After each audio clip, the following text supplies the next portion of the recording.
শক্তি, এত পাওয়ার, এই কোরআনের পাওয়ার, এত পাওয়ার, জাহান্নামের আগুন ওই সিনাকে জ্বালাইতে পারে না।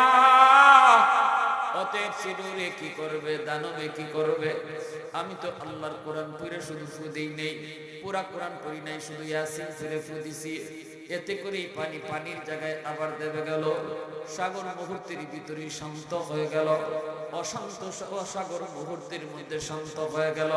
ইতে আর বিহাত মুক্তাদা ऐ हबीबे किबरिया तुम पर सलाम, दिल सदा कहता रहा तुम पर सलाम। मोहब्बतेर साथे जबान खुले अल्प समय जिकिर करी। राजी आছি সবাই ইনশাআল্লাহ। লা ইলাহা ইল্লাল্লাহ,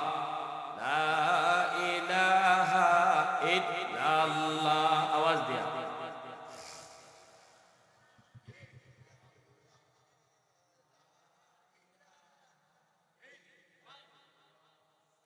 ला इलाहा इल्लल्लाह, ला इलाहा इल्लल्लाह।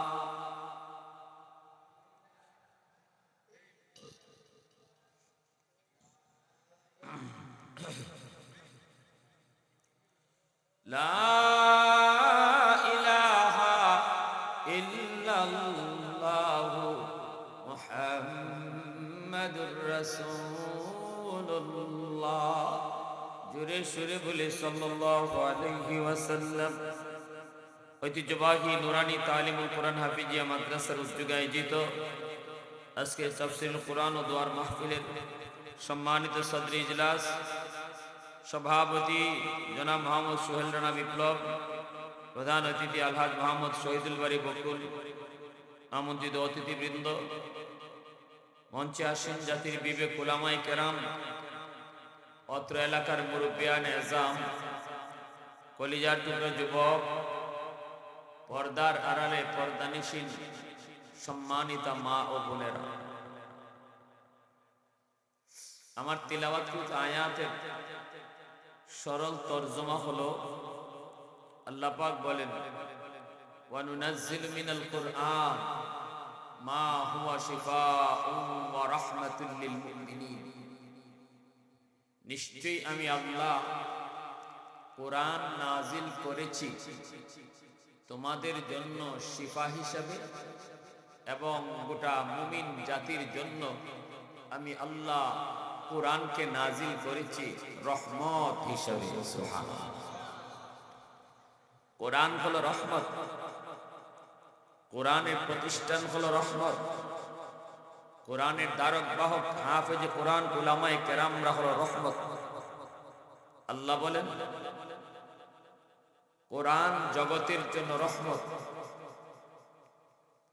আল্লাহর রহমত ছাড়া আমাদের বাঁচার কোনো উপায় আছে? একটু আওয়াজ দিয়া বলবেন, আওয়াজ দিয়া। পিছনের বাইরে কি সামনের ভাইদের সাথে কোনো ঝগড়াঝাটি আছে আপনাদের? জমি জমা নিয়ে মামলা? পিছনে যারা বসা, আপনারা আমার উপরে রাগ না সামনে যারা বসা এদের সাথে আপনাদের দ্বন্দ্ব? কি কোন কোন ঝগড়াঝাটি আছে ভাই? মামলা মোকদ্দমা আছে? তো একটু সামনে আসলে ভালো হয় না? জানি কষ্ট হবে, এতক্ষণ বই আপনারা জায়গাটা গরম করছেন, এই গরম জায়গাটা বাদ দিয়ে সামনে আসাটা এত সহজ না, কিন্তু এরপরও আমি আল্লাহর জন্য, দ্বীনের জন্য বলবো। কারণ এই গ্যাপটা থাকার কারণে মাহফিলের সৌন্দর্যটা নষ্ট, এবং এই জায়গাটার মধ্যে ইবলিস আয়া বওয়ার সুযোগ পাইব। ঠিক না ভাই? যুবক ভাইয়েরা সামনে আগাছে, মুরব্বী বাবাজিদেরকে কষ্ট দিও না। যুবক যে ভাইয়েরা, আমার মতো যুবক যারা আছে, তোমরা একটু সামনে চলে আসো। মুরব্বী বাবাজিদেরকে কষ্ট দিও না, তারা যেখানে বসছেন এখানেই তারা বসে থাকেন, কারণ তাদের একটু বয়সের ব্যাপার আছে। ঠিক না? মুরব্বী ভাই, যুবক ভাইয়েরা সামনে চলে আসো, আমার দিকে মনোযোগ। আলহামদুলিল্লাহ, আলহামদুলিল্লাহ। আল্লাহ যারা তোমার এই জান্নাতি বাগানকে সুন্দর করতেছে, পরকালে তুমি তাদেরকে জান্নাতের বাগানে বসায় দিও। সবাই বলেন আমিন, আরো জোরে বলেন আমিন। মুআজ্জাজ হাজিরিন, এবার একটু মনোযোগ আমার দিকে। মনোযোগ আছে সবার? সবার আছে আলহামদুলিল্লাহ। মনোযোগ থাকলে কথাটা একটু শুনেন। ভূমিকাটা যদি ভালো করে বুঝতে পারেন তাহলে পুরো বয়ানটা আপনার সহজে মাথায় নিয়ে যেতে পারেন। ভূমিকা অত্যন্ত গুরুত্বপূর্ণ একটা বিষয়। আমি লম্বা চোরা কোনো ভূমিকায় গেলাম না, আমি সোজা আল্লাহ কোরআনে আয়াতে ঢুকলাম। আল্লাহ কি বলতেছে? আল্লাহ বলেন কোরআন হলো তোমাদের জন্য রহমত। আমি আপনাদেরকে জিজ্ঞেস করেছি, আল্লাহর রহমত ছাড়া আমাদের বাঁচার কোনো উপায় আছে? প্রতিনিয়ত আমরা আল্লাহর রহমত নিয়ে বেঁচে আছি। একটা সেকেন্ড আল্লাহর রহমত ছাড়া বাঁচার কোনো উপায় নাই।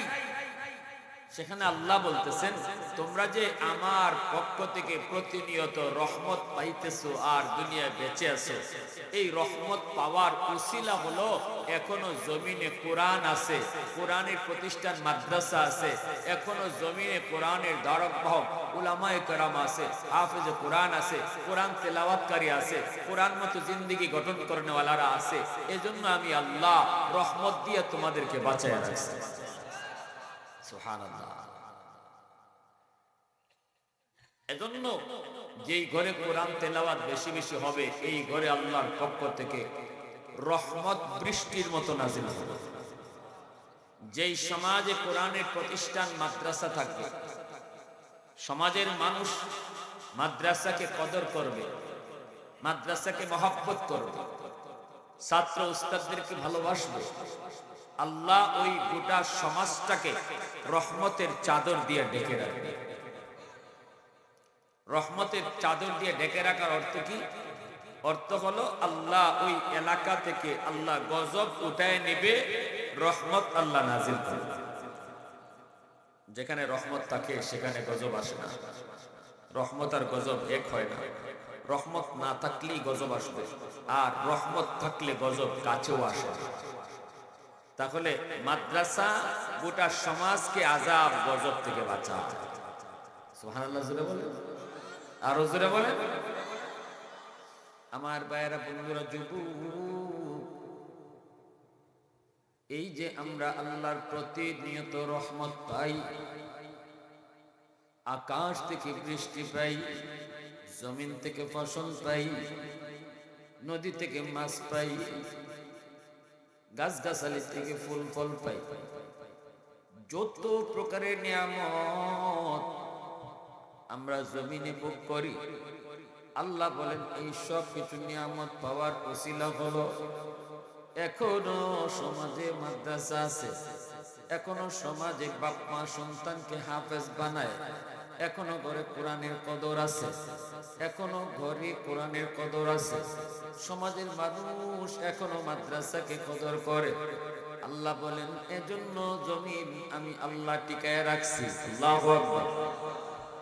এ যুবক, আসমান থেকে যদি ঠিকমতো বৃষ্টি তুমি পেতে চাও, জমিন থেকে যদি ঠিকমতো ফসল তুমি পাইতে চাও, গাছ গাছালি থেকে যদি ঠিকমতো তুমি ফুল ফল পাইতে চাও, সব কিছু যদি তোমার ঠিকঠাক মতোই চলতে তুমি পছন্দ করো, তুমি চেয়ারম্যানের চেয়ারম্যানি, তুমি মেম্বারের মেম্বারি, তুমি এমপির এমপিগিরি, তুমি ব্যবসায়ীর ব্যবসা প্রতিষ্ঠান, যত যা কিছু তুমি বলো রে, সব কিছু যদি ঠিক মতোই চলো তুমি চাও, তাহলে আল্লাহ বলেন কোরআনকে মানো, কোরআন মতো চলো, কোরআনের মাদ্রাসাকে কদর করো, উলামায়ে কেরামকে সম্মান করো, নিজের সন্তানটারে হাফেজ বানাও।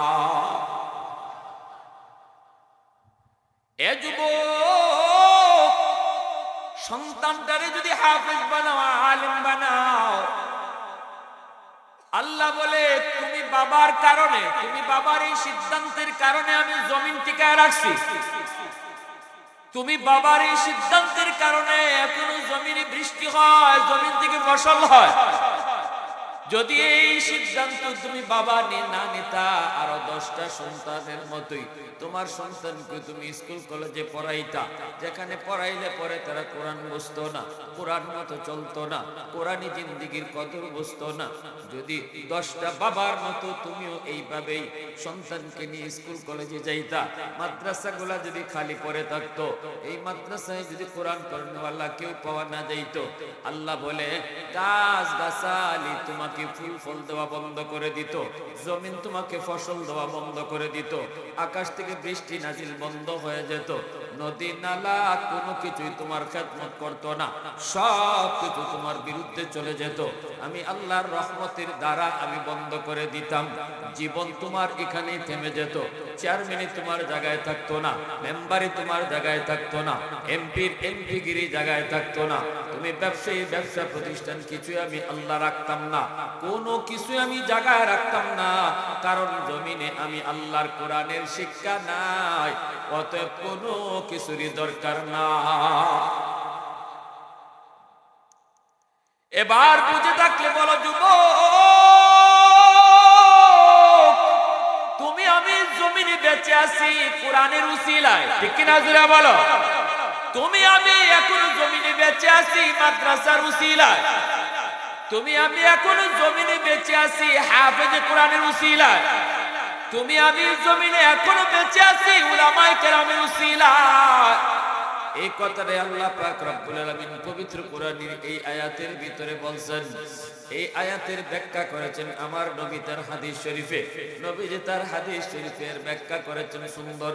নবীজি বলেন ইন্নাল আলিমা ইয়াস্তাগফিরু লাহু মান ফিল আরদ ওয়া মান ফিস সামা হাত্তাল হিতানু ফি দাওফিল মা।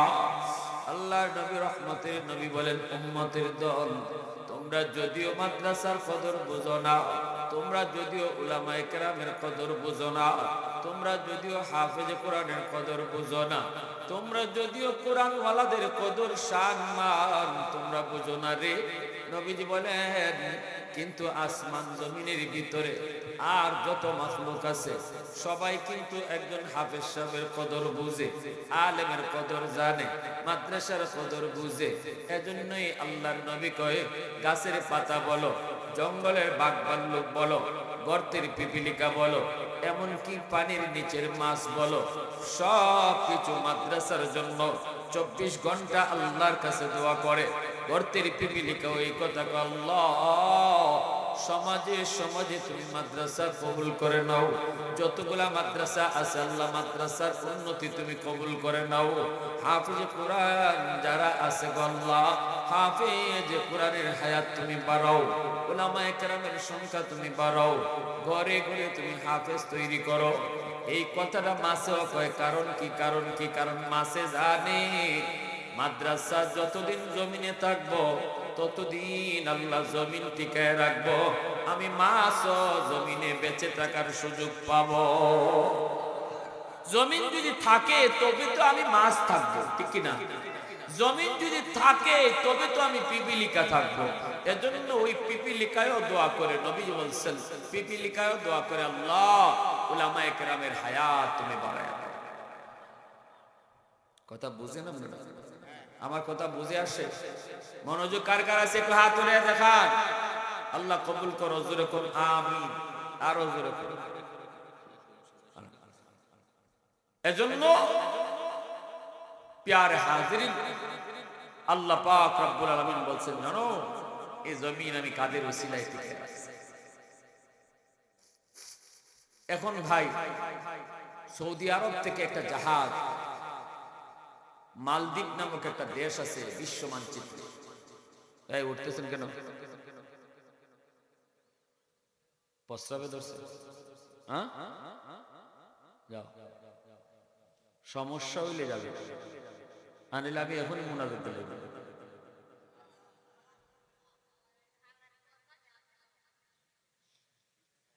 একান্ত জরুরত যারা আছে কইবেন আমারে, হুজুর এক আঙ্গুল তুলবেন আমি বুঝবো আপনার প্রস্রাবের বেগ ধরছে, 2 আঙ্গুল উঠাইলে বুঝবো বাথরুমের বেগ।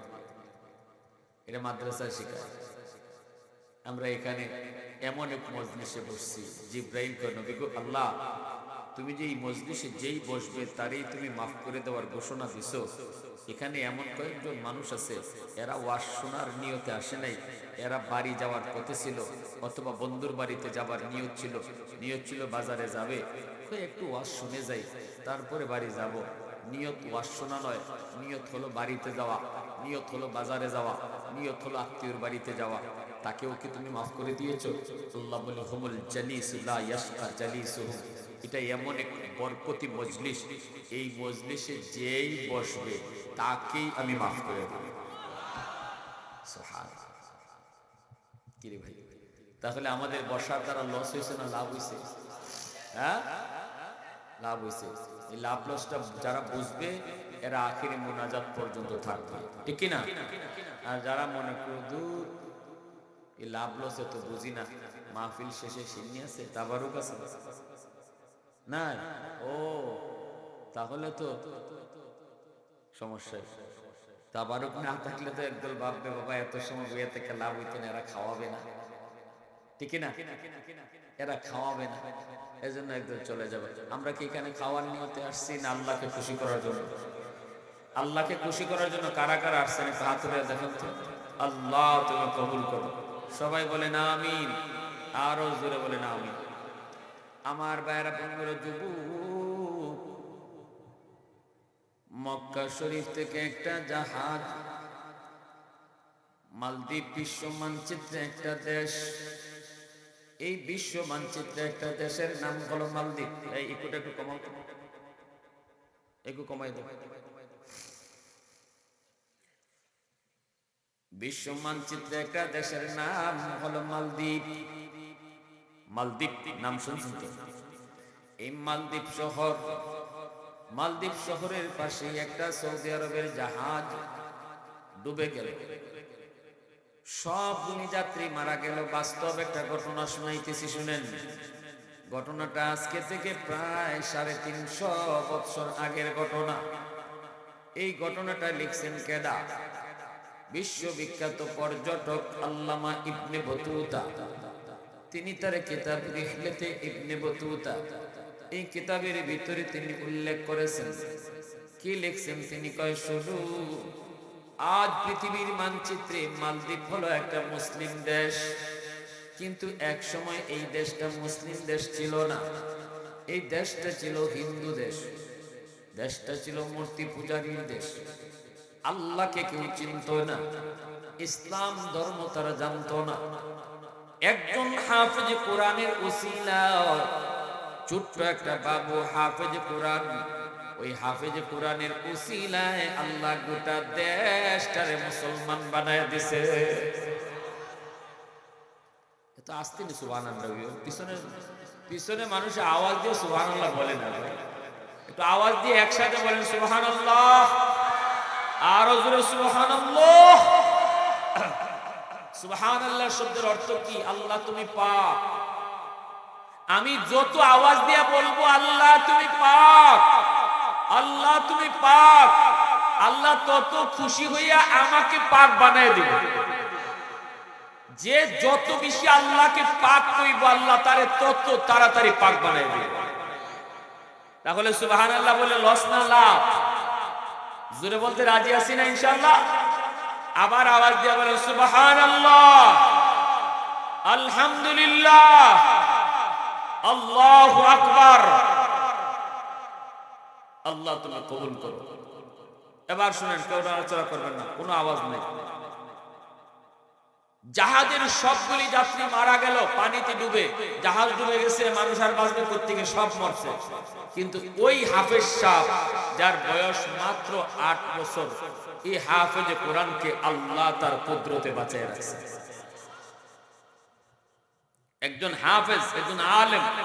আজকে আপনাদের এলাকার এই মাদ্রাসা নুরানি তালিমুল কোরআন হাফিজিয়া মাদ্রাসা, এই মাদ্রাসা আমার আল্লাহর ভাষায় আপনাদের এই দৌলতপুর পশ্চিম পাড়া এলাকার জন্য আল্লাহ বলতেছেন এই মাদ্রাসা রহমত।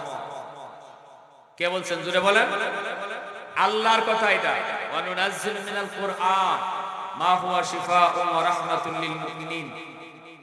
এই মাদ্রাসারে যারা কদর করব নিজের সন্তান দিয়া, টাকা পয়সা দিয়া, বুদ্ধি পরামর্শ দিয়া, সবচেয়ে বড় সহযোগিতা হলো নিজের সন্তানকে মাদ্রাসায় পড়ানো।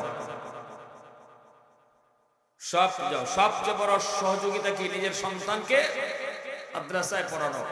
টাকা পয়সার চেয়েও বড় সহযোগিতা হলো নিজের নাতিটাকে মাদ্রাসায় পড়ানো, নিজের আওলাদকে হাফেজ কোরআন বানানো। এটা হলো সবচেয়ে বড় সহযোগিতা।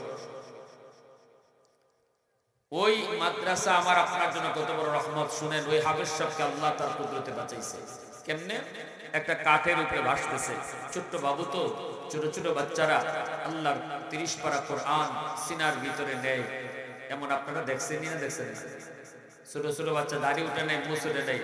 আপনাদের এখান থেকে যে ছেলেটা হাফেজ হইল, পাগড়ি মাথায় পড়াইলাম, তারও তো দাড়ি উঠবে, দাড়ি নেই, মুছ নেই। তাহলে বোঝা গেল কম বয়সে সিনার ভিতরে 30 পারা নেওয়া এটা বাহাদুরি না, এটা আল্লাহ পাকের দয়া।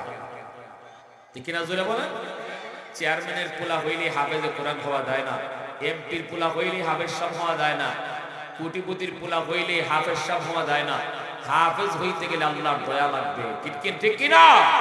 হাফেজ হইতে গেলে দয়া লাগবে। টাকার জোরে সব কিনা যায়, হরিণের চোখ পাওয়া যায়, ব্যারিস্টারি ডিগ্রি আনা যায়, কিন্তু টাকা দিয়া সন্তানদের হাফেজ বানানো যায় না। না এই সার্টিফিকেটও কিনা যায়? হ্যাঁ, বাপের কোটি কোটি টাকা আছে, ছেলের হাফেজে কোরআনের ডিগ্রি কিনে নিয়ে এসে হবে? জোরে বলে। আমার ভাইরা বন্ধুরা, মালদ্বীপের জেলেরা নামলো মাছ ধরার জন্য সাগরে। হঠাৎ করে দেখতেছে কাঠের উপরে ভাসতেছে একটা ছোট্ট বাবু। চেহারাটা তার বড় সুন্দর। এই ছোট্ট বাবুটাকে তারা তাদের নৌকায় উঠাইল। কি হয়েছে বাবা? হাফেজ সাহেব কয় জাহাজ ডুবে গেছে। কি পরিমাণ যাত্রী ছিল? কয় অসংখ্য, অগণিত। তুমি কেমনে বাঁচলা? কয় আমি জানি না। আল্লাহু আকবার। মূলত বাঁচাইছেন কে? আল্লাহ যারে বাঁচায় কেউ তারে মারতে পারে, আল্লাহ যারে ধরে কেউ তারে ছাড়াইতে পারে না। ঠিক কিনা জোরে বলেন? ইন্না বাতুশা রাব্বিকা লাশাদীদ। আল্লাহ বলে আমার ধরা বড় কঠিন ধরা। আল্লাহ ধরে না, ধরলে আল্লাহ ছাড়ে না। আল্লাহ ঢিল দেয় কিন্তু ছেড়ে দেয় না। এজন্যই আল্লাহ পাকের ধরা। আল্লাহ বাঁচাইলে বাঁচায়। ওই ছোট্ট বাবুটারে আল্লাহর কুদরতে আল্লাহ বাঁচায় নিলেন। মালদ্বীপের জেলেরা তারে বাজারে নিয়ে তুলল বিক্রি করার জন্য। তখনকার সময় মানুষ বেচা কেনা হইতো, বাজারে বাজারে মানুষ বেচা কেনা হইতো। আমাদের যুগে যেমন তরকারি বেচা কেনা হয়, আনাজপাতি বেচা কেনা হয়, আলু ডাউল বেচা কেনা হয়, ওই সময় বাজারে মানুষও বেচা কেনা হইতো। এই ছোট্ট বাবুটারে বাজারে উঠায় দিল জেলেরা, বিক্রি করে দিবে। কিন্তু এত চড়া দাম চাইলো, কেউ সাহস করে না কেনার জন্য। এত চড়া দাম, এত দাম। চেহারা সুন্দর, চেহারা তো হবেই সুন্দর, কেউ তো সাহস করে না কিনতে। একজন হিন্দু মহিলা, সম্পদের কোনো তার অভাব নাই, অভাব শুধু একটাই, ওই মহিলার কোনো ছেলে সন্তান নাই, আছে শুধু একটা মেয়ে সন্তান, আবার স্বামীও নাই। মহিলার কানে যায় পৌঁছলো বাজারে একটা ছোট্ট ছেলে বিক্রি হচ্ছে, কিন্তু এত দাম কেউ কিনতে পারে না।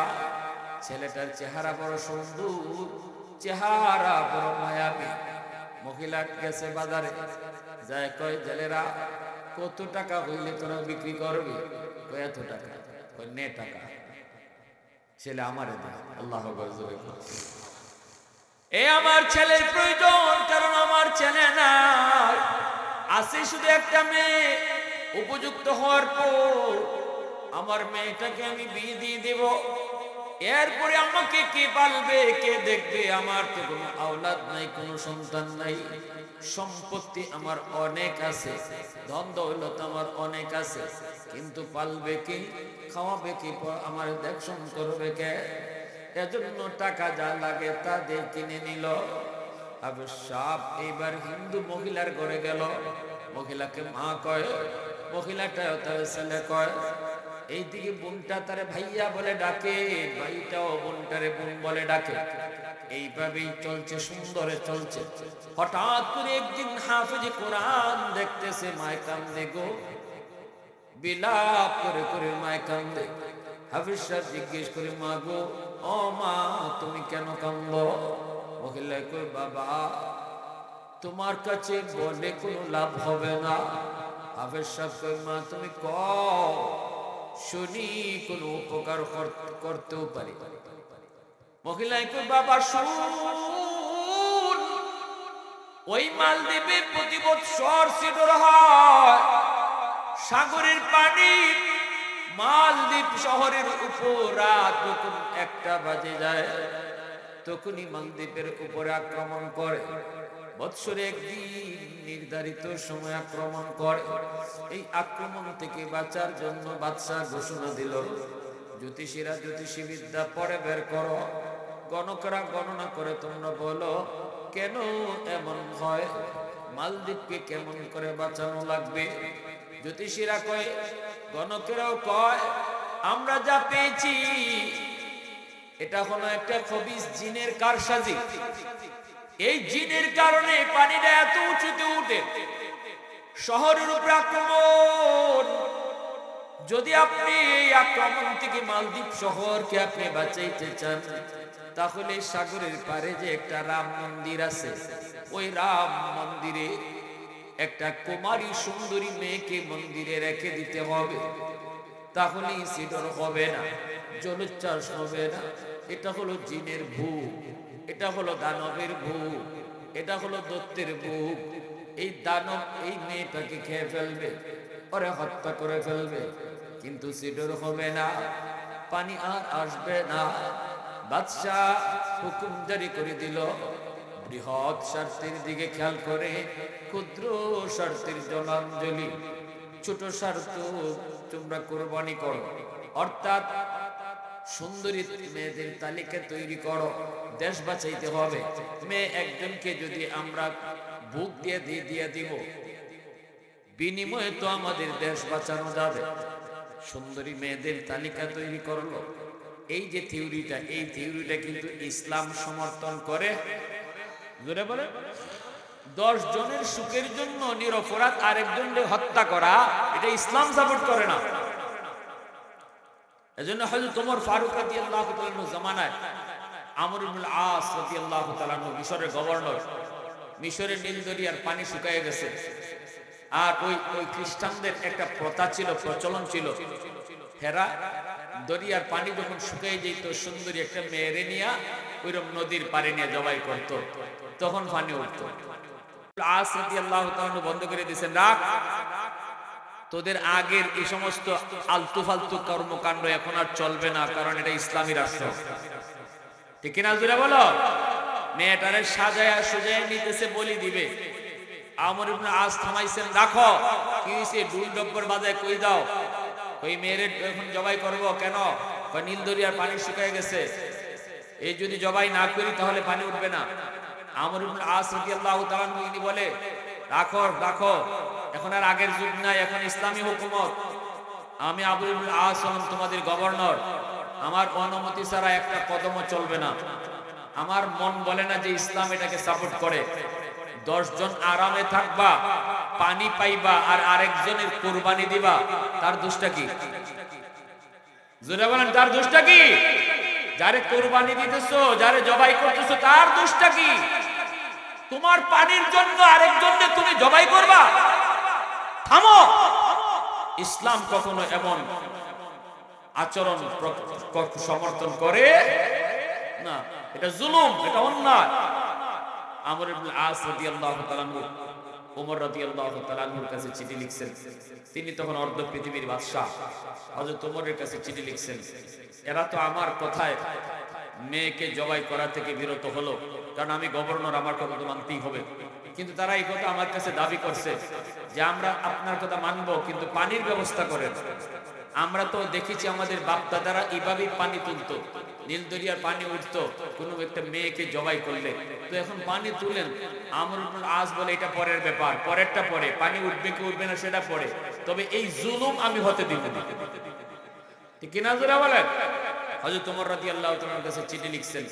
হযরত ওমর বলেন, হ্যাঁ সঠিক কাজ করেছো, ধন্যবাদ তোমাকে, সঠিক কাজ করেছো, একটা অন্যায় কাজের প্রতিবাদ করেছো। তারপরে হযরত ওমর নীল দরিয়ার নামে চিঠি লিখলেন। চিঠি কার নামে লিখছেন? জোরে কর। নীল দরিয়ার নামে। নীল দরিয়ার নামে চিঠি লিখছেন আর বলছেন, এই নীল দরিয়া শোন, তুই যদি আমার আল্লাহর হুকুমে চলো, প্রথম লেখছেন তুই যদি তোর নিজের হুকুমে চলো তাহলে তোর পানির দরকার নাই, আর তুই যদি আমার আল্লাহর হুকুমে চলো তাহলে আমি ওমর বলতেছি চিঠিটা পড়া মাত্রই তুই পানি দিবি। এই চিঠি আমর ইবনুল আস এর কাছে পাঠাইছেন। হযরত আমর ইবনুল আস রাদিয়াল্লাহু তাআলা চিঠিটা নিয়ে নীল দরিয়ার পানি মাটিতে, যেখানে একদম নিচে পানি উঠার কথা, ওখানে চিঠিটা রাখতে তিনি পারে উঠতে পারেন নাই। চিঠিটা নদীতে রাখছেন দরিয়ায়, আর তিনি আইসা পারে উঠতে পারেন নাই, পানি উঠা শুরু হয়েছে। সেই পানি আজও আছে নীল দরিয়া, জিন্দেগিতে আর কোনোদিন শুকাবে না। তাম দুনিয়ার সব দরিয়া শুকাতে পারে, কিন্তু ওমরের আদেশ পেয়ে যে দরিয়ায় পানি উঠেছিল এই দরিয়া আর কখনো শুকায় নাই, কিয়ামতের আগে শুকাবে। সুবহানাল্লাহ জোরে বলেন। প্যারে হাত, এজন্য ইসলাম এটাকে সাপোর্ট করে না, কিন্তু ওই তো এরা তো মূর্তি পূজা করে। বাচ্চাদের দিয়ে দিল সুন্দরী মেয়েদের তালিকা তৈরি করো, তারপরে ওই মন্দিরে রেখে দাও। সুন্দরী মেয়েদের তালিকা তৈরি করে ওরা রাতের বেলা মেয়েটাকে মন্দিরে রেখে দেয়। এই বছর লটারিতে আমার মেয়েটার নাম উঠছে। এ বাবা বল বল, আমার একমাত্র মেয়ে, কলিজার টুকরা মেয়ে, যেই মেয়েটা তোমাকে ভাইয়া কইয়া ডাকে, আমার এই মেয়েটাকে আজকে সন্ধ্যা হলে পরে ওরা জোরপূর্বক ধরে নিয়ে যাবে, মন্দিরের ভিতরে রেখে দিবে। যেই মেয়েটাকে আমি মা এত আদর করে বড় করলাম গো, এত মায়া করে বড় করলাম, আজকে আমি মার চোখের সামনে সন্তানকে জবাই করবে, দানবের ভোগ দিবে, আমি মা সেটা কেমন করে সহ্য করব? এজন্য আমি মা কাঁদতেছি। হাফেজ সাহেব কই, মা টেনশন তুমি করো না, কেঁদো না, কেঁদো না, সমাধান আমি দেব গো মা, আমার বোনেরও কোনো ক্ষতি হবে না, আবার দানবেও কিছু করতে পারবে না, বোনেরও ক্ষতি হবে না, সব সমাধান আমি দেব। মহিলা কয়, বাবা কেমনে দিবি? কয়, মা আমার বোনটাকে তুমি তার নানার বাড়িতে পাঠায় দাও, নানির হাতের পিঠা খাইতে পাঠায় দাও, বোনের জামা কাপড় পরায়া আমাকে তুমি পালঙে বসায় রাখো, আমার দাড়ি উঠে নেই, মুছ উঠে নেই, যদি মেয়ে লোকের পোশাক পরায়া রেখে দেওয়া হয় তাহলে কেউ বুঝবে না আমি যে ছেলে, মনে করবে আমি মেয়ে, আমাকে মেয়ে মনে করে ওরা মন্দিরে নিয়ে রেখে দিক, এরপরে আমি বুঝবো দানবের পাওয়ার বেশি নাকি আমার সিনার পাওয়ার বেশি। মহিলায় কই, বাবা না না, আমি তোমাকে হাতছাড়া করব না, বড় আশা করে তোমাকে এনেছি, তোমাকে আমি হাতছাড়া করব না বাবা।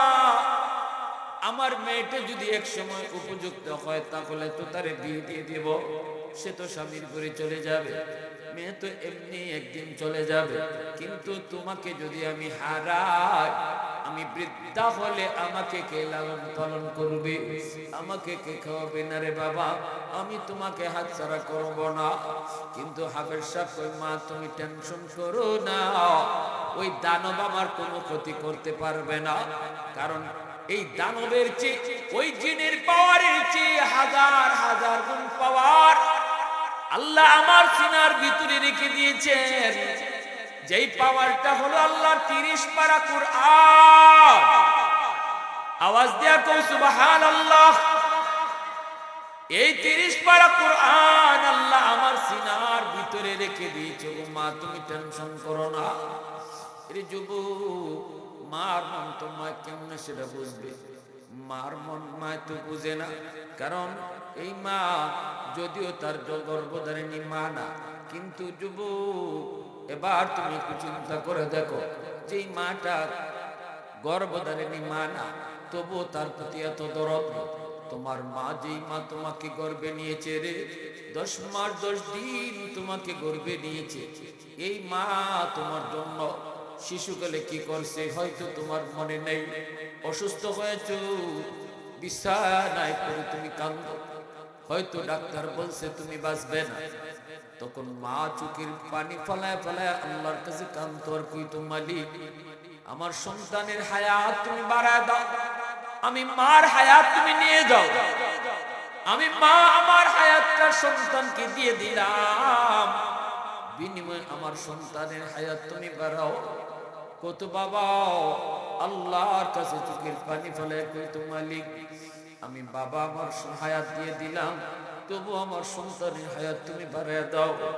এর যুবক, আজকে ওই মার কলিজায় তুমি কেমন করে ব্যথা দাও, ওই বাবার কলিজায় তুমি কেমন করে ব্যথা দাও, কেমন করে মার সাথে খারাপ আচরণ করো। রহমতের নবী মদিনার কবরের পাশ দিয়ে যা, নবী দেখতেছেন একটা কবরের ভিতরে যুবক জাহান্নামের আগুনে জ্বলতেছে, সাপের কামড় খাইতেছে কবরের ভিতরে।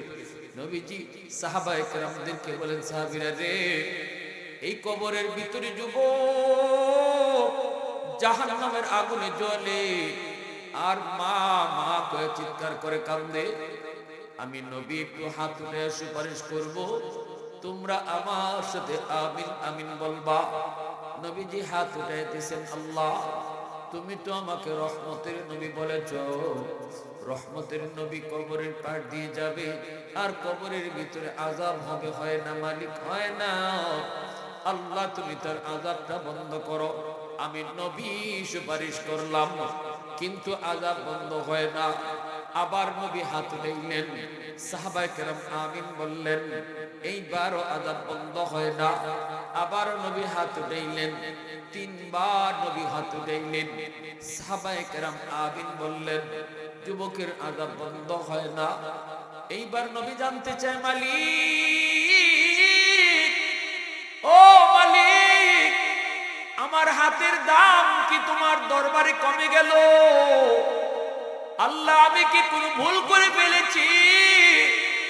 আল্লাহ কই, না বন্ধু, তোমার হাতের দাম কমে নাই। এই যুবক গন্ডগোল বাজায় রাখছে অন্য জায়গায়। এই যুবকের মা এখনো দুনিয়ায় জীবিত, মার কলিজায় বড় ব্যথা, দুনিয়ায় থাকতে মারে কষ্ট দিছে, মার গায়ে হাত উঠাইছে, মরণের সময়টা তো মা তারে ক্ষমা করে নাই।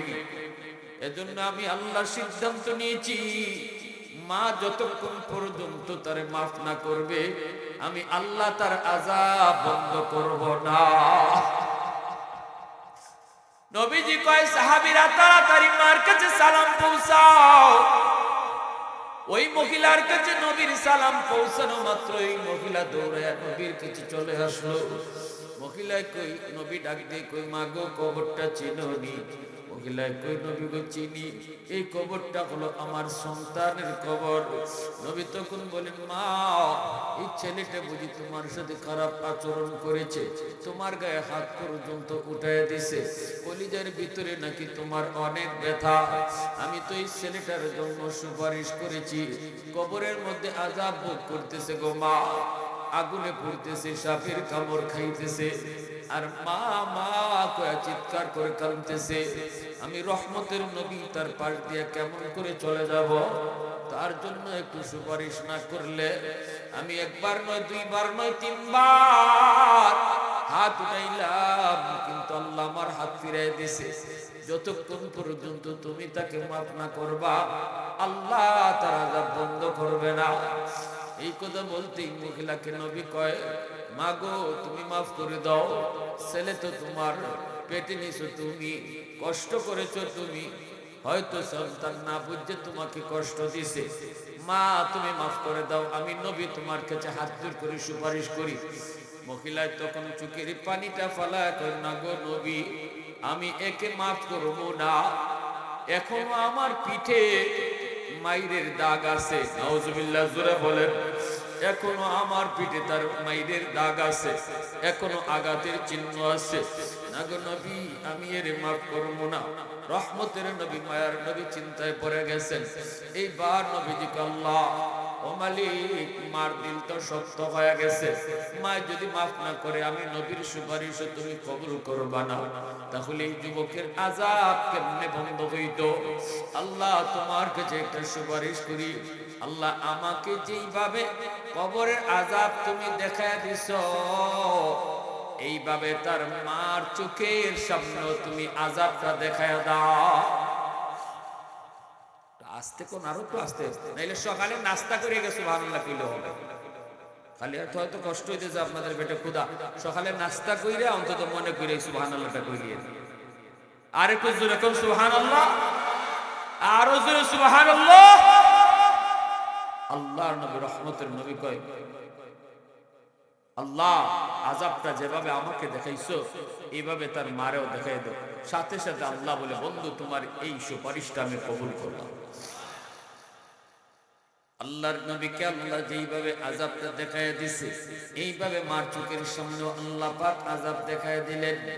দেখতেছে মায়ের কবরের ভিতরে সন্তানের আযাব, আগুনে পোড়ার দৃশ্য, সাপের কামড়, আবার মা মা করে চিৎকার করার আওয়াজ। যেই মাত্র এই আওয়াজ, সন্তানের আওয়াজ মার কানে দেয় পৌঁছলো, সাথে সাথে মার দিলটা নরম হয়ে গেছে। আল্লাহু আকবার।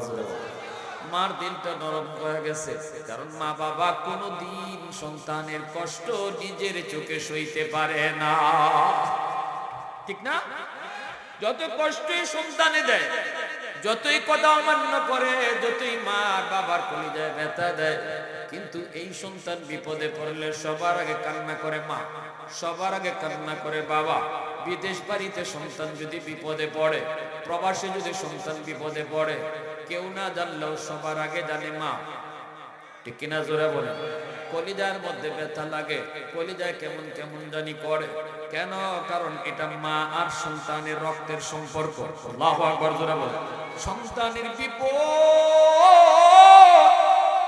সন্তানের বিপদ কেউ না বুঝলেও মায় বুঝে। আল্লাহু আকবার, জোরে কর। এ যুবক, তুমি কার কলিজায় ব্যথা দিতেছো? কার চোখের পানি তুমি জড়াইতেছো রে যুবক? পৃথিবীতে মায়ের মতো আপন কেউ হবে না, পৃথিবীতে মায়ের মতো আপন কেউ হবে না।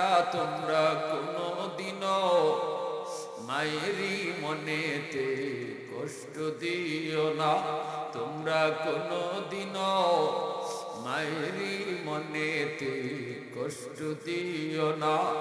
পৃথিবীতে মায়ের মতো আপন কেউ হবে না, তোমরা কোনোদিনও মায়েরই মনেতে কষ্ট দিও না।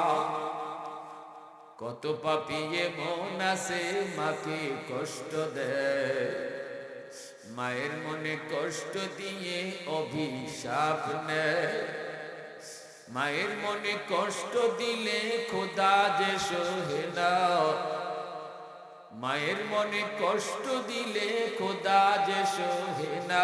তোমরা কোনোদিনও মায়েরই মনেতে কষ্ট দিও না, তোমরা কোনোদিনও মায়েরই মনেতে কষ্ট দিও না। মুসলমানের আওয়াজে বলেন আল্লাহু আকবার। যেই মাত্র মা নিজের চোখে আযাবটা দেখলো, সাথে সাথে মা চিৎকার দিয়া কই, নবী গো, আমার মনে যা কষ্ট আছিল সব ভুলে গেছি। আল্লাহকে বলেন আযাব যেন আমার সন্তানের বন্ধ করে। সাথে সাথে আল্লাহ পাক আযাব বন্ধ করে দিল। এজন্য বলি যুবক, আব্দুল কাদের জিলানী, মঈনুদ্দিন চিশতিরে যদি তুমি খুশি করো, তবু আল্লাহ খুশি হবে না। যদি মা বাবা খুশি না থাকে, আর যদি বাপ মা খুশি থাকে, আল্লাহ খুশি হয়ে যায়। রিদার রাব্বি ফি রিদাল ওয়ালিদাইন ওয়া সাকাতুর রাব্বি ফি সাকাতিল ওয়ালিদাইন। এই শিক্ষাটাই আপনার সন্তানকে মাদ্রাসায় পড়াইলে দেওয়া হয়, ঠিক কিনা জোরে বলো। এই আদর্শটাই আপনার সন্তানকে মাদ্রাসায় পড়াইলে বোঝানো হয়, এটা আমার নবীর আদর্শ, এটা আমার নবীর আখলাক, এটা আমার নবীর কথা।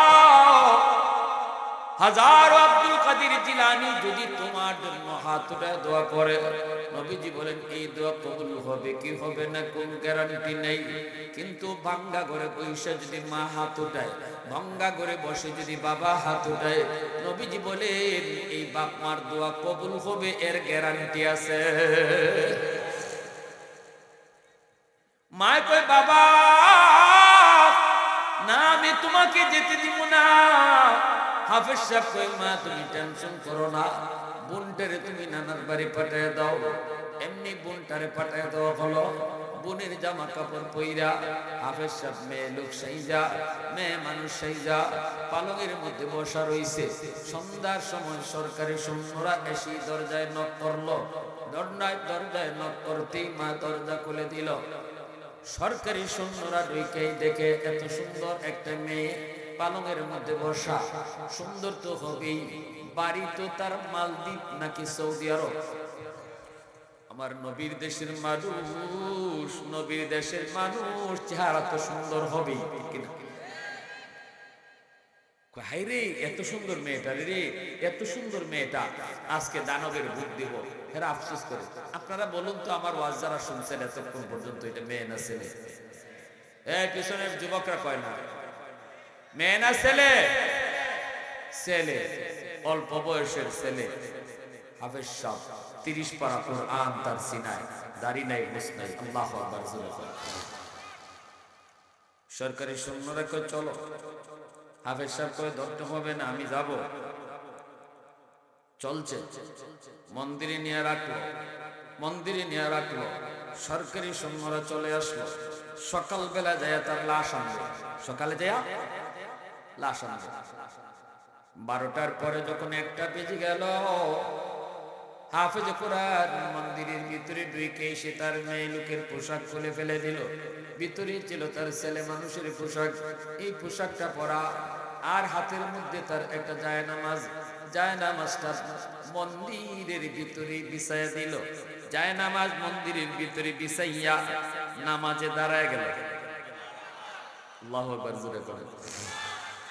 তামাম দুনিয়া তোমার আমার জন্য আল্লাহ মসজিদ বানায় রাখছে। আল্লাহু আকবার জোরে করে।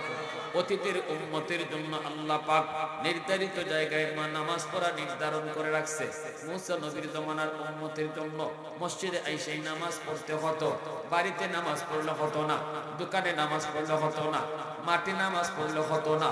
কিন্তু আমাদের জন্য শুধু আল্লাহ, এই উম্মতে মুহাম্মদের জন্য আল্লাহ কয় বন্ধু তোমার উম্মতের জন্য আমি আল্লাহ তামাম দুনিয়া মসজিদ বানায় দিলাম। যেখানে নামাজ পড়বে ওখানেই আমি নামাজ কবুল করে দেব। এত সুযোগ আল্লাহ আমাদেরকে দিছে, এরপরেও তো আমরা টাইম মতো নামাজ পড়ি না, ঠিক না? আমরা সময় মতো নামাজ পড়ি না, যেখানে থাকি এখানে নামাজ পড়ি না। হ্যাঁ, মনে করি যে এইভাবে অবহেলায় নামাজ চলে যায়, অথচ দৈনিক 5 বার আল্লাহ তোমাকে আমাকে ডাকতেছে। আল্লাহু আকবার, আল্লাহু আকবার। বান্দা আমি আল্লাহ বড়, আমি আল্লাহ বড়, তোর দোকান ছোট আমি বড়। বান্দা তোর বন্ধু ছোট, আমি আল্লাহ বড়। আয় আমার দিকে আয়, আমার দিকে আয়। ঘুমটা ছোট, আমি আল্লাহ বড়, তুই ঘুম বাদ দিয়ে আমার দিকে আয়। এভাবে 5 বার আল্লাহ তোমাকে আমাকে ডাকে। এরপরে যখন ঘুমায় থাকি তখন আল্লাহকে আমরা জবাব দেই, আল্লাহ তুমি যা কইতেছো ঠিক না, তুমি বড় না, আমার ঘুমটা বড়, ঠিক না? মুখে বলি না কিন্তু কাজে প্রমাণ করি। আমি এরপরও যখন দোকানদারি করি আযান শোনার পরও, তখন আমি মুখে বলি না কিন্তু আমার কাজে প্রমাণ করতেছি আমি, আল্লাহ তুমি বড় না, আমার দোকানদারিটা বড়, ঠিক না?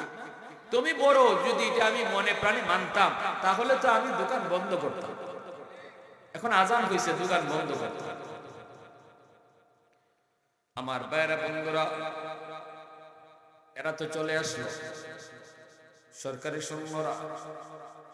রাত যখন 1টা বেজে গেল, হাফেজ সাহেব মন্দির থেকে তাকায়া দেখে সাগর বড় খারাপ, ভয়ঙ্কর রূপ ধারণ করেছে সাগরের পানিটা দানবের মতো উপরে উইটা রওনা দিছে মালদ্বীপ শহরটারে ডুবাইয়া দিবে।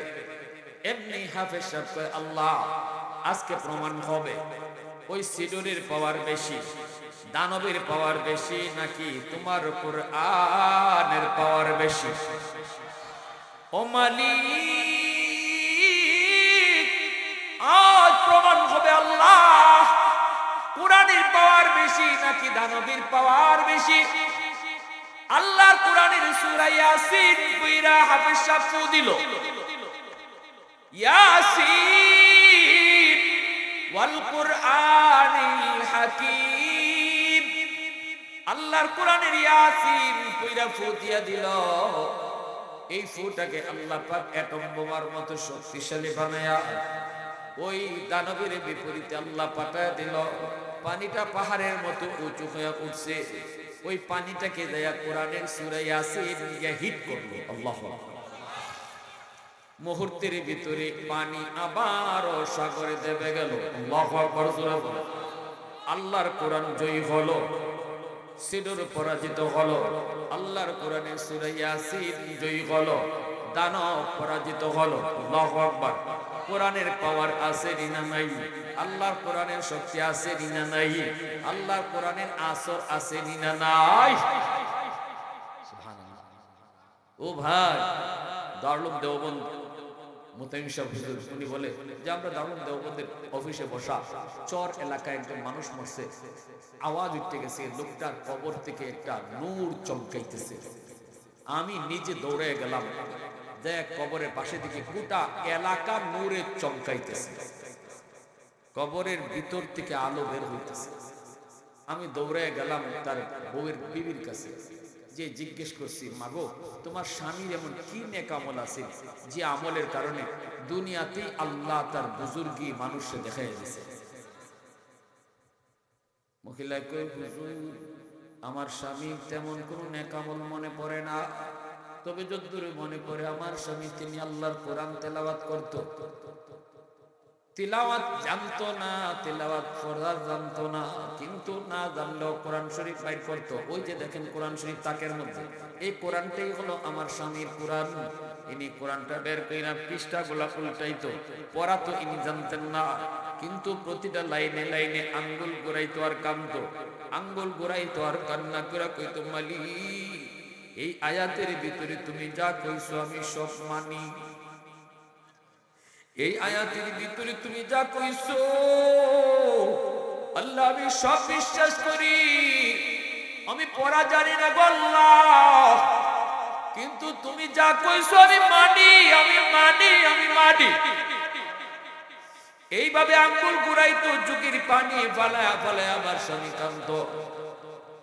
দারুল দেওবন্দের দীর্ঘদিনের মুহতামিম কারি তৈয়ব সাহেব রাহিমাহুল্লাহ কয়, আমি কোরআন শরীফ খানা তাক থেকে বের করলাম, বের করে কোরআনের পৃষ্ঠাগুলো উল্টাইলাম, উল্টে দেখি প্রতি পৃষ্ঠায় পৃষ্ঠায় তার চোখের পানির দাগ এখনো আছে।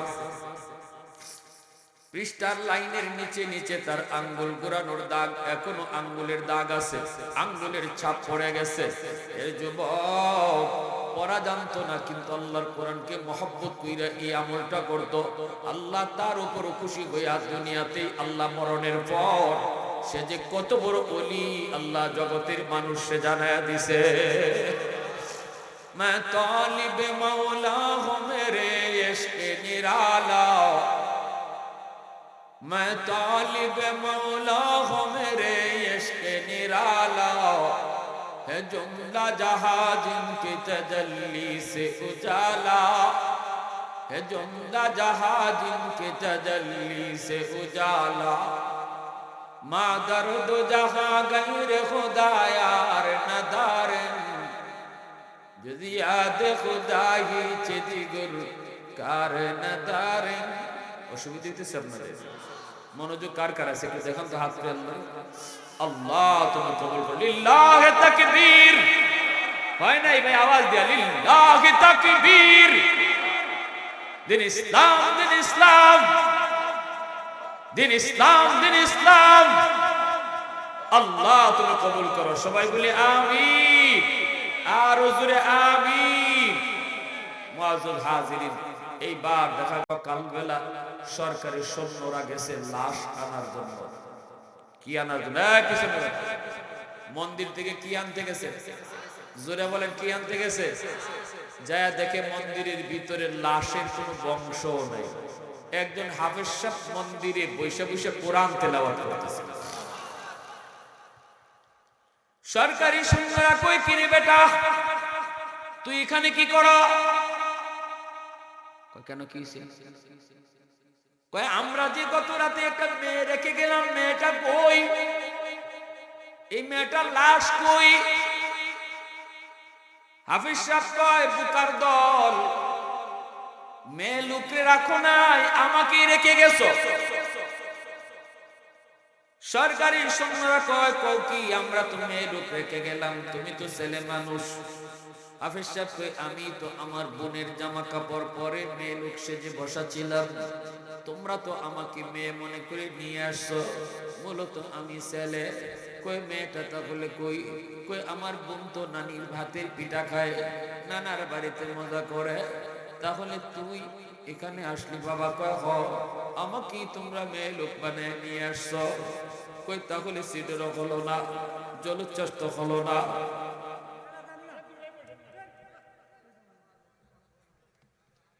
কয় ব্যাপার কি? তুই মরলি না, জলোচ্ছ্বাসও হলো না, তুইও মরলি না, ঘটনাটা কি? এই শেষ সময় আইসে আপনারা জায়গা নিয়ে বাড়াবাড়ি শুরু করছেন। এখন তো ওয়াজ হইছে কি ভাই, কথা শিখ না? এখন তো ওয়াজ হইছে, জায়গা বইলেও যে কথা, না বইলেও এক কথা। এখন আমরা তো রাখলাম মেয়ে, তুই তো ছেলে। তোমরা বোকার দল, আমি ছিলাম মেয়ে মানুষের পোশাক পরা, মূলত আমি ছেলে। তাহলে মেয়েটা কই? আমার বোন তো নানির হাতের পিঠা খায়, নানির হাতের। তুই মরলি না? তোরা মনে করছো দানব আমারে মেরে ফেলবে? তোরা জানো না আমার সিনার ভিতরে কি আছে। আল্লাহু আকবার। আরে আমার সিনার ভিতরে 30 পারা কোরআন। এই শক্তি কোরআনের শক্তি দানবের শক্তির চেয়ে হাজার হাজার গুণ বেশি পাওয়ার। যে সিনার মধ্যে কোরআন থাকে, এই সিনাকে জাহান্নামের আগুন জ্বালাইতে পারে না। এত শক্তি, এত পাওয়ার, এই কোরআনের পাওয়ার, এত পাওয়ার, জাহান্নামের আগুন ওই সিনাকে জ্বালাইতে পারে না। অতএব সিঁদুরে কি করবে, দানবে কি করবে? আমি তো আল্লাহর কোরআন পড়ে শুধু ফু দেই নেই, পুরা কোরআন পড়ি নাই, শুধু ইয়াসিন পড়ে ফু দিছি। এতে করে পানি পানির জায়গায় আবার দেবে গেল, সাগর মুহূর্তের ভিতরে শান্ত হয়ে গেল, অশান্ত সাগর মুহূর্তের মধ্যে শান্ত হয়ে গেল। আল্লাহর কোরআনের সূরা ইয়াসিনের পাওয়ার বেশি। এই কথা বলতেই সরকারি সৈন্যরা দৌড় শুরু করলো। বাদশাহর কাছে যায় বলতেছে, বাদশাহ যাবো না, এই ঘটনা। বাদশাহ কই, আমাকে তাড়াতাড়ি নিয়ে চলো। বাদশাহ তার মন্ত্রী পরিষদ নিয়ে হাফেজ সাহেবের কাছে আসলো। এসে বলতেছে, ওরে হাফেজ সাহেব, এ বাবা, এই যদি হয় কোরআনের শক্তি, কোরআনের পাওয়ার, তাহলে আমরা কেন দূরে থাকবো? আমরাও দূরে থাকতে চাই না বাবা। এতদিন অন্ধকার ধর্মে ছিলাম, কোরআন কি জিনিস বুঝতাম না, মানতাম না, জানতাম না। তোমার কারণে আমরা বুঝলাম আল্লাহর কোরআনের পাওয়ার কত। বাবা আর দেরি করবি না, আমরা মন্ত্রী পরিষদ জনগণ সহ একসাথে তোর হাতে হাত রেখে কালেমা পড়ে মুসলমান হয়ে গেলাম। আরো জোরে আল্লাহু আকবার। একজন হাফেজে কোরআনের উসিলায় আল্লাহ মালদ্বীপ দেশটারে, আল্লাহ গোটা দেশে মুসলমান বানায় দিয়েছে। আজও মালদ্বীপ পৃথিবীর মানচিত্রে একটা মুসলিম দেশ, একজন হাফেজে কোরআন উসিলায়। এজন্য যুবক, কিয়ামতের ময়দানে আল্লাহ পাক কইব, একটা মুকুট আর একটা পাগড়ি আল্লাহ নিজে হাতে রাখবো। হাতে রেখে আল্লাহ কইব, কই তোমরা বাপ মা, নবীর মা বাবা? আয়েশা কইব, আল্লাহ আমি তো অমুক নবীর আব্বা, অমুক নবীর আম্মা। আল্লাহ তখন বলবে, আমি কোন নবীর বাপ মারে খুঁজি না, নবীর বাপ মাকে আমি খুঁজি না। সাথে সাথে হাফেজ সাহেবের আব্বা আম্মা, একজন আলেমের আব্বা আম্মা আয়েশা কইব, আল্লাহ আমি তো অমুক আলেমের বাবা, অমুক হাফেজে কোরআনের মা। আল্লাহ হাসরবাসীর সামনে কুদরতি মুচকি হাসি দিয়ে আল্লাহ বলবে, আমি তো তোমাকেই খুঁজতেছি। মান করা আল কুরআন ওয়া আমিলা বিমা ফীহি উলবিসা ওয়ালিদাহু তাজান ইয়াউমাল কিয়ামা। এজন্যই নবীজি বলেছেন, হাফেজ সাহেবের আব্বা আম্মারে, আলেমের আব্বা আম্মারে আল্লাহ নিজের হাতে পাগড়ি পরাইব। দুনিয়ার জমিনে পাগড়ি পরাইছে আমরা মানুষ, আর বাপ মার মাথায় পাগড়ি পরাইব আল্লাহ নিজে। আল্লাহর হাতে পাগড়ি পরার ইচ্ছা কার কার আছে? একটু হাত তুলে আল্লাহকে দেখেন। আল্লাহ তুমি কবুল করো, জোরে কোন আমিন।